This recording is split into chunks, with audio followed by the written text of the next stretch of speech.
we were ready for career change. He wanted something a little bit more in creative industry. And you know, when I interviewed him, he applied for a graphic designer position, and he just didn't have experience, and we needed, you know, somebody that can produce right away.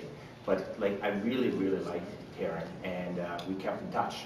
And you know, usually employers, when they tell you, well, we'll keep in touch, that's kind of like a girlfriend telling you, I'll call you, but you're like, I never gave you my number. So we kept in touch, and Taron was really proactive, and he actually kept sending me things that he was doing, because I advised him, you know, I said, you know, you need to show me, you know, some of the commercial work. And he basically started volunteering and started designing t-shirts and then CD covers for different bands and stuff, and kept sending me work and kept sending updates. And then before we knew it, Taron got the job for Regina Symphony and became very, very active on social media, and actually brought Regina Symphony up as one of the, he's going to probably talk about it, I don't know. He, you know, Regina Symphony became probably one of the most popular or most active Twitter accounts in Regina. And then soon after that, you know, we actually quite engaged with him, and he got the job at the Regina Regional, what is it, Green's Commission Rock.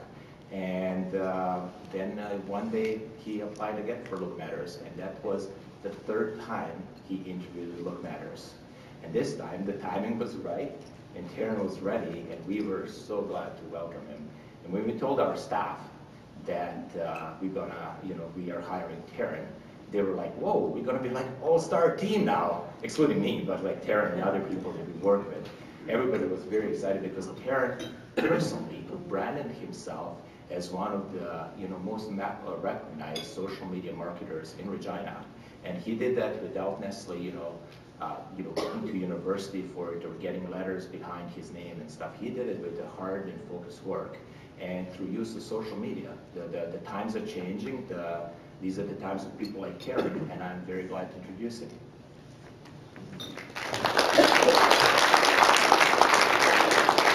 Hi there. Thank you very much for the introduction. That was very nice. Thank you.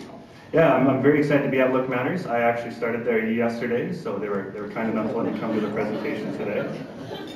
So my presentation is called Advanced Social Media, Always Time for Good Conversation. There's an ear for what you say. Now, the people you see in this photo, the gentlemen you see in this photo, are a band called Creedence Clearwater Revival, which I'm sure most of you have heard of, and if not, you should definitely check them out. They're a band that was very prominent in the 70s and 80s.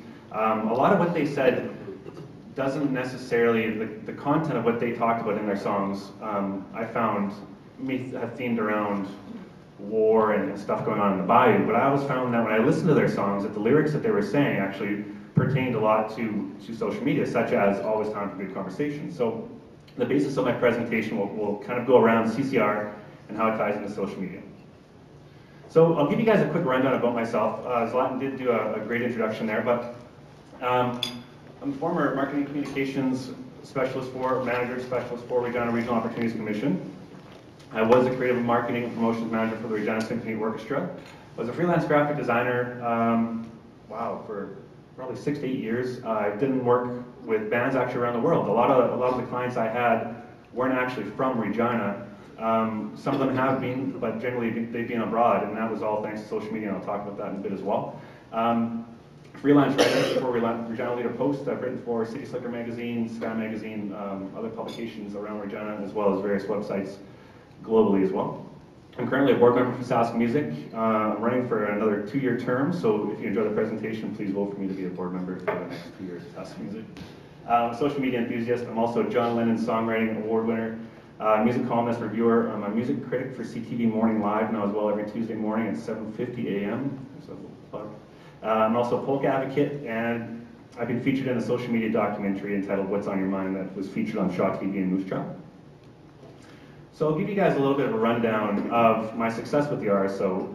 When I first started at the RSO, it was basically a scenario of I was in charge of doing graphic design as well as a little bit of marketing, but more social media. And my role, sat down in a chair and they said, make it happen. So a little intimidating when I first started with the symphony, because I didn't know how do I promote. I love music. I'm very passionate about music, but how do I promote a symphony? How do I engage a younger demographic or engage people that are currently fans of classical music through using social media, because in the grand scheme of things, social media and classical music don't really blend that well. So what I started doing, I'll explain furthermore in the presentation here, but I'll give you a little rundown of what had happened through my time there. I was featured in a social media case study at McMaster University in Hamilton, Ontario, for one of the students. That was built because I built a relationship with Hamilton Philharmonic Orchestra through Twitter, and they had recommended me for this social media case study, which is kind of goes into the building of community. As well, we were voted one of the 5 nicest orchestras in the world by Orange County composer Chip Michael. And we were also nominated as one of the top 10 Twitter brands of 2011 by SocialFresh.com, alongside Pepsi, Starbucks, Red Cross, Rubbermaid, amongst other great organizations. And we were also nominated for a Tourism Saskatchewan Online Marketing Award in 2012. So to kind of get the conversation going here, basically the first thing I wanted to talk about was look out your back door. So in the song, Looking Out My Back Door, Creedence Clearwater Revival talks about, John Fogerty talks about getting home from a tour in Illinois, locking the front door, oh boy, sitting and just kind of enjoying life and listening to some Buck Owens. On social media, I found that looking out your back door is everybody should really take the time to, to close your door and just focus on it a little bit and kind of and start learning how everything works and why people are doing what they're doing. And so that ties into learning your instrument. So I always find that musicians find an instrument they enjoy and they learn how to play it. So much like a guitar, a drums, it's in the world of social media now, with social media becoming such a popular thing, you're going to see all of a sudden you'll have Facebook, you'll have Twitter, you'll have LinkedIn. You're going to see 45 to 50 more popping up, and a lot of people feel that they have to get on board with all of those other social media sites and social media applications and programs, which isn't always the case. I mean, it certainly helps if you gear it towards your business. So, for example, if you have a restaurant, you may want to go on Instagram and take a lot of photos of your food to share with people. But what I like to focus on is learning your instrument. So find what you're good at. If you're really good at using Facebook, use Facebook. If you're really good at using Twitter, utilize Twitter. Much like learning how to play guitar, but if down the road you decide you want to learn how to play the drums, then certainly utilize that. Now, for Facebook, what I've compiled here is a listing of ways to learn your instrument. So you can follow a theme. So now, especially with Facebook timeline designs, what you can do is you can follow a theme with your background image, your profile picture, as well as your tabs. You can actually set those up and have a running theme through them. If you're an organization that does a lot of events, make sure your events tab is prominent. As well as digital customer service. So with social media, nowadays, your customer service is just as important online as it is in person. As somebody walking in the front door of your business, it'd be the same as somebody asking you a question, let's say on Facebook or on Twitter. You should always make sure you reply to the people as much as you can, and be a strong presence online when and where you can. But make sure people are happy, and if people have issues, always make sure to address those issues. And that breaks into tone of voice as well too. It may not seem like it, but with social media, you can actually, your tone of voice comes across. With my time at the Symphony, whenever I post on Facebook and share stuff on Twitter, I never really followed the standard, hi, thanks for your request, or thanks for your feedback, have a great day. I was, I made it more personal. I say, hey, how's it going? Thanks so much for supporting the Symphony, and here's an answer to your question. So kind of have a good tone of voice, positive tone of voice. As well, whenever you post stuff online, check your facts and spelling, and check grammar as well. It's very important. Just do a quick double take on everything you post, because you're throwing it out there, you're putting it out there for everybody to see. So, as well, photo details. So when you're sharing photos online, there's photo albums on Facebook, and even when you have stuff on Twitter, it's always good to have details about your photos. Explain why it was taken, when it was taken. We used to do with the Regina Symphony Orchestra, every time we'd have a concert, we'd actually have a photo album the following week with all the photos from the concert. Make sure to mention the musicians, the guest artists, as well as what pieces were played. Kind of keep people in the know on what's going on. I always keep the conversation going as well. So that kind of goes on to when you're posting something on Facebook and you're asking a question, let's say, what has been your favorite performance of the last year? If people reply, let people keep replying. Don't interject right away. Just let people start talking, but then join in the conversation and keep it going and add your feedback and thank people for commenting and stuff like that as well. With Facebook, what you can also do is pin posts to the top and highlight them. So highlighting basically means you can spread them across the entire Facebook page. And pinning stuff to the top basically means that you can keep it at the top for as long as you want to make it the most prominent piece of information, because what will happen is the more you post, stuff gets scattered behind. Now, as well as mentioned, tabs and at mentions. So at mentions are basically, if you like somebody's Facebook page, you can tag them whenever you talk about them, and you just put the at symbol followed by their name, and it should prompt you up for pages to select. Always mention other people whenever you're with the at symbol, because it tags them and it shows up on their page as well. So you're kind of crossing, you're crossing two oceans. So you're posting on your own page, but you're also sharing it with their fans as well. And as well too, there's a featured like section on Facebook where what you can do is you can actually have, your top likes. So when you're building your Facebook community, you should actually have, people that are pertinent to your business or people that you've had great relationships with in your featured likes. Now I will apologize, I just found out for the presentation that the internet went down, so I can't show you guys physically on Facebook how to do this, but we'll make it work. I can certainly talk to anybody after the fact if you need to as well. So what you want to do too with social media is you want to build a brand. So you want to seek out and meet other like-minded businesses with the same interests and goals. And what that basically means is that as a business, why not join up with other people who share the same interests, or trying to achieve the same goals you are, trying to maybe sell the same product, bring in the same clientele, join forces online and start a band up. And also too, what you can do is not necessarily businesses that do exactly what you do, but businesses that are doing similar things to what you do, or that may accent what you're doing. So, for example, if you're a dry cleaning organization and you want to start talking online with the tailor, if there's a place that men's clothing and stuff like that, because then it just kind of seems to work out. You guys can work together, and it kind of makes sense. Essentially, you're building a band. So you might be the guitarist, and you might be really good at Facebook. You might want to join up to somebody who's really good on Twitter and involved in the community as well, and reach out here, or get a drummer and get people that are just very talented at other areas on social media. And then what you should actually do is get together with those people and brainstorm ideas and talk about your successes and failures and what's worked for you and what hasn't. Because I find that with social media, especially in Regina, is that there's a really strong community, and basics is that everybody in Regina are really nice people, great people to work with and work alongside. So why not build that community, and why not get to know these people, through social media, and then share ideas and work together to accomplish goals. So I'll give you guys I'll give you one example here of how I built the band at the Symphony. What I did was, when I started at the Regina Symphony Orchestra, my executive director had asked me to grab a couple of concert programs from past years.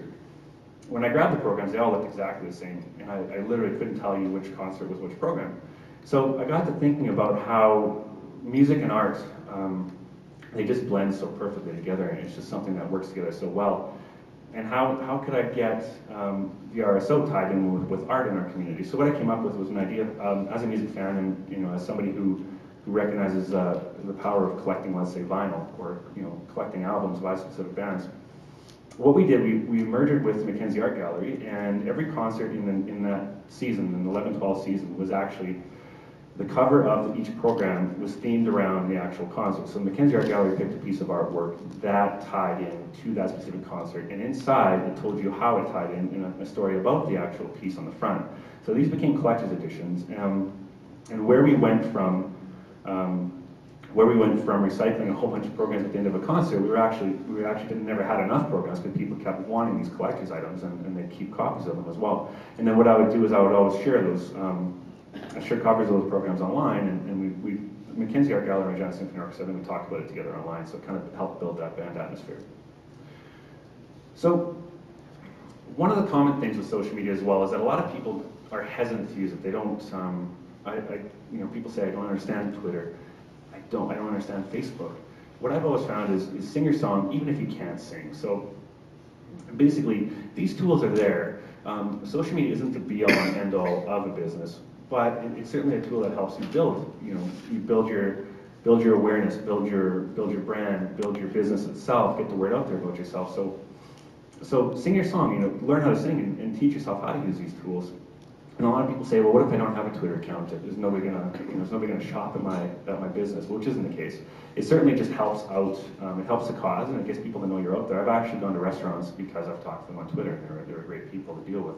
And the same with getting people, for mortgages and all stuff like that, is that these are people that I've met on Twitter and that have engaged with me, that I've engaged with, or have shared information that I thought was really informative and useful. that helps build that bridge between the two. So as well too, what are you trying to communicate? So use social media and figure out what do you want to tell people about your business. What is it about? What's your song? What is it about your business that you really want people to know? And then what are your mission, visions, and values? So it's a perfect opportunity for you to actually tell people, this is who we are, and this is what we stand for, and this is what we believe. So now, the next portion is from CCR's song, I Heard It Through the Grapevine, from Cosmos Factory in 1970. And this goes back to listening to your audience. So a big thing about social media is that a lot of people are essentially keyboard vigilantes, and what they do is they have no qualms about being honest online, which is great, I think, because you really get some honest feedback from people. So find out what people are saying and why they're saying what they're saying, and maybe address some issues, or maybe use it to your advantage. Maybe people are complimenting you on a certain thing as well. And then how are you responding and applying that feedback? Are you responding to that feedback? It's very important that a lot of times people just want to be heard. So another huge thing is with social media is not just listening to your audiences, but it's amazing to think about how much people actually are listening to what you're saying. Everybody's in tune with social media, with Facebook and with Twitter, and they're always paying attention to what you're saying. I'll give you an example. On April Fool's Day last year, my wife was pregnant, and I just made a joke that we were having twins, and I still to this day bump into people and they say, congrats on the twins. But I sell on Facebook and I sell on Twitter, and it's still, people were listening, and it's really amazing to think that, you make a comment how long ago, and if what you start to say resonates with people, they'll start to listen to what you're saying. So another thing is sharing your influences. So who influences you in business, and who influences you online? Find those people that are really doing amazing stuff online, or people that really impress you, and share with other people. Tell people their story as well, because what will happen is that if you share their story, they're more apt to share your story. A good example is Regina Police Service. They do an absolutely amazing job online, and so I always like to share what they're saying, because it's really important stuff, and as well they'll share sometimes what I'm saying as well. So is there a specific audience who may be interested in finding more about them? So I always like to, with my involvement in the music industry as well, I always like to share anything Sass Music is talking about, or local artists that are trying to get their album out there, get their music heard. If I enjoy it, I'll share it. Because I find that, if I'm sharing music on a daily basis and people are listening to the music I'm sharing and giving me feedback and saying, hey, thanks so much for sharing that song, I really appreciated it, then I find that if there's music I want people to hear, I'll certainly share it. So, and as well, sharing is caring, so it's just part of the course. So this is a part where I did have a video here, but we won't be able to access it today, but what I'll do is I'll tell you the story. Become inspired. So this man here, this is Canada's King of Polka, Walter Osnick, who I'm a huge fan of. He's a legend in his own right, but that's another story for another day. Walter Osnick, they had Bravo, the television station Bravo actually had a documentary called The Call to Walt, and I caught it a few years back, and Walter Osnick had, basically it's told the story of his career and his life. He's got an Order of Canada, Star in Canada's Walk of Fame. He's producing albums 99 and 100 right now, over 50 years in the music industry as well. He's got 3 Grammy Awards, 21 Grammy nominations, but he's never received a Juno Award. And the documentary basically went on to talk about how he'd never received this award because the Junos didn't recognize polka as a category, so there wasn't enough contenders, which certainly makes sense. Now, so what I did was I thought, wouldn't it be great if Walter Osnick could receive a Lifetime Achievement Award? So this was a couple of years ago, and what I did was I started up a Facebook page. I started inviting people in the community that I knew loved polka, and I got them to join my Facebook page, and they also helped me spread the word. I would share Walter's music for people that may not have heard him before. I'd tell his story. I'd give facts about Walter Osnick. And what happened was CBC actually got a hold of me. CBC Toronto got a hold of me. The National contacted me and said, we'd like to talk to you more about your Walter Osnick Facebook page. So what that transpired into was actually, they had asked me to send a photo. So I sent a photo. My grandmother and I go to Polka Fest every year. So I sent a photo of Walter, Grandma, and I from years back when I'd met him once. Anyway, so CBC aired the story on the National, and it got a lot of ground, and it was a great story.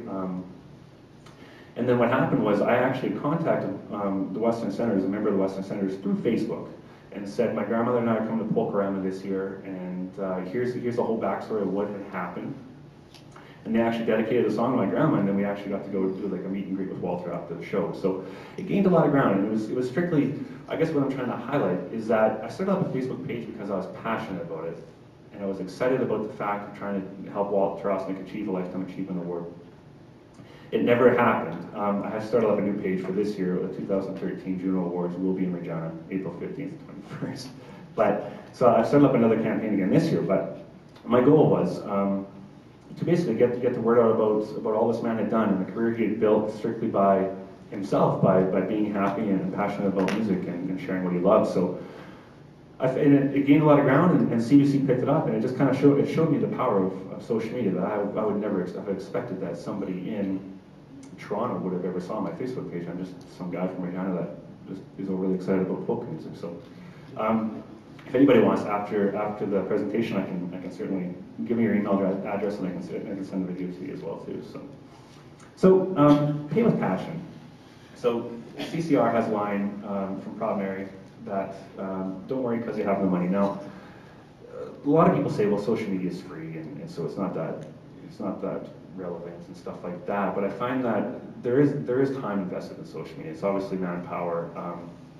There's time, there's personal time you put into it. There's staff time that a lot of organizations now will get social media, specialists and enthusiasts to work with them and do stuff for them.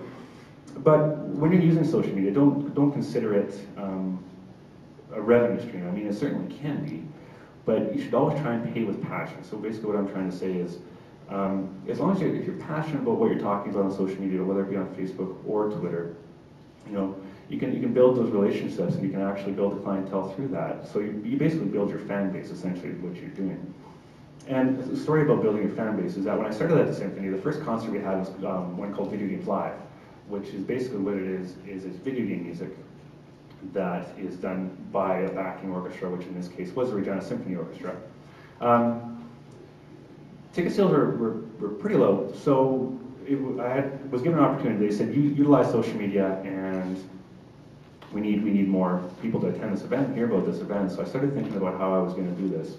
And I also, at the same time, I wanted to build a younger demographic. I wanted to draw a younger demographic to the Symphony page. So what I did was we held a contest where if we received a specific number of likes by a specific date, for a specific number of hours, we would sell every ticket for $10 for the event.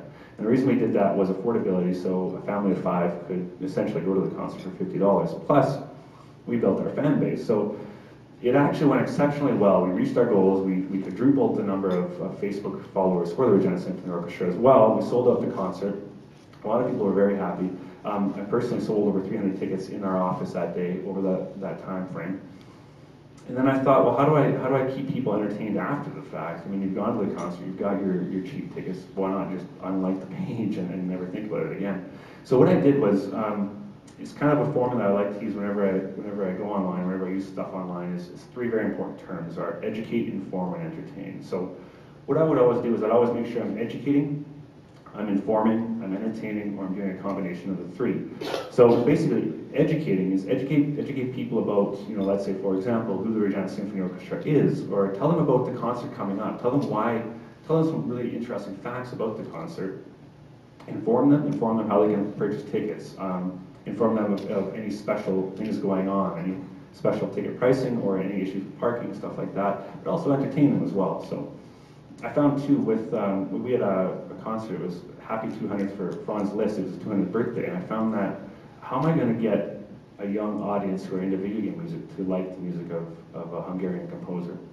And what I did was I actually told a really interesting story online, that I found out that Franz Liszt was the first person to basically put fans into a frenzy. So when the Beatles had Beatlesmania, in the 1800s there was actually a thing called Listomania, that people would literally lose their minds when they would see Franz Liszt, and they were so obsessed with him that they were stealing locks of his hair, stealing cigar butts. They were just trying to touch him, and they'd pass out when they saw him. But back in the 1800s, they actually considered that Listomania was actually considered a medical condition, so you had something physically wrong with you if you were obsessed with Franz Liszt.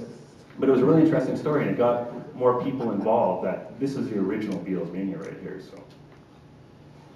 So another CCR, hope you got your things together, from Bad Moon Rising, from their album Green River in 1969. So a few things about this. So prepare for the worst, get organized, and plan your set list. So being organized is so very important in all aspects of business as well as personal, and as well as online.